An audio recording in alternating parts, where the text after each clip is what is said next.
Баршаңызға сәлем құрметтілерім, сіздермен Динара. Бүгін сіздермен сірке сусыз, аспиринсіз және қантсыз тұздалған қиярдың рецептін ұсынамын. Дәмі өте керемет, сәл қышқылдау болып шығады. Ол үшін келесі ингредиенттер қажет болады. Сарымсақ, хош иісті бұршақ, лавр жапырағы, аскөк, желкек жапырақтары және қияр. Қиярды алдын ала 3 сағатқа суға салып, суды 2 рет ауыстырдым. Үлкен кастрюльге су құйып, тұз қостым. 1 литр суға 2 толы ас қасық тұз қосылады. Тұзды қайнағанша қияр банкаларға салып дайындаймын.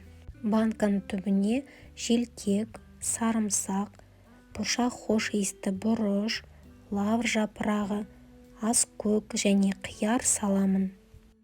Ол үшін мен 2 литрлік банкаларды қолдандым.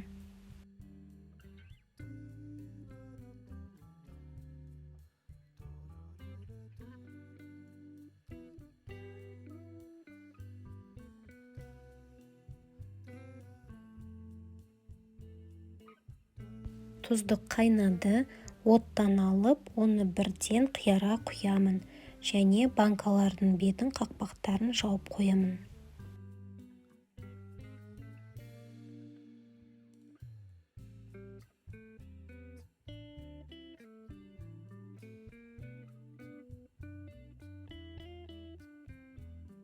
Банкаларды табақтарға қоямын.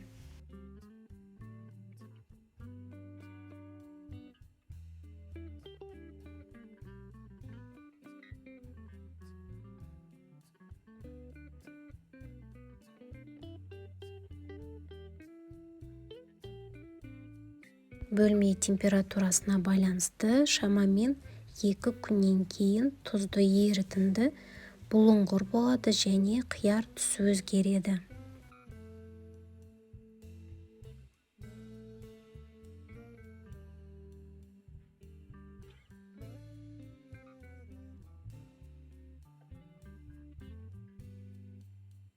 Үстінде көбік пайда болады, тұзды ерітіндінің бір бөлігі ағып кетеді.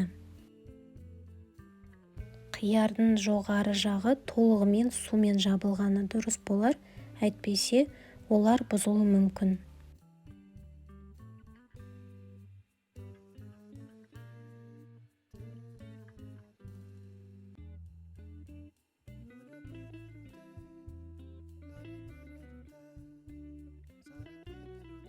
Ашыту әлі де жалғасуда, сондықтан оларды біраз уақытқа қалдырамын.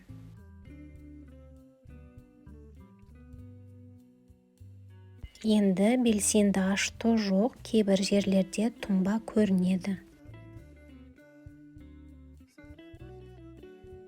Банкадағы тұзды ерітіндіні ыдысқа құйып аламын, ал түбіндегі ақ тұнбаны жуып тастаймын.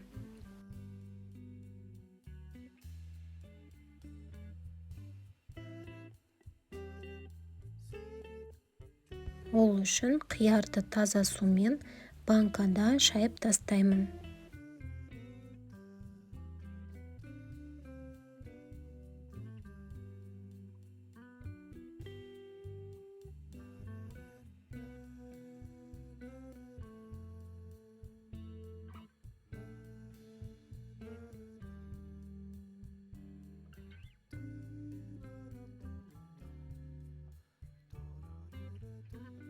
Банканың түбінде тұнба қалмады, бәрі таза болды.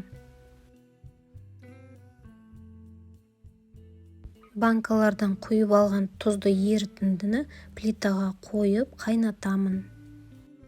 Қайнағаннан кейін тағы шамамен 10 минуттай қайнатамын. Бөлінген көбігін тазалап аламын.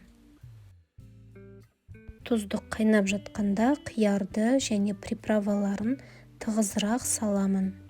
Және қиярдың үстіне қайнаған тұзды ерітіндіні құйып, бетін бекітіп жабамын.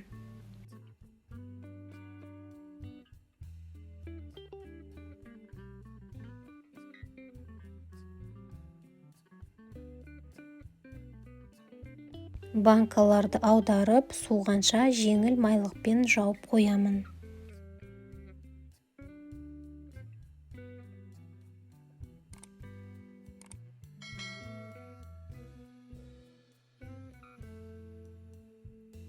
Тұзды ерітінді алдымен бұлдыр болады, бірақ содан кейін бәрі түбіне түсіп мөлдір болады.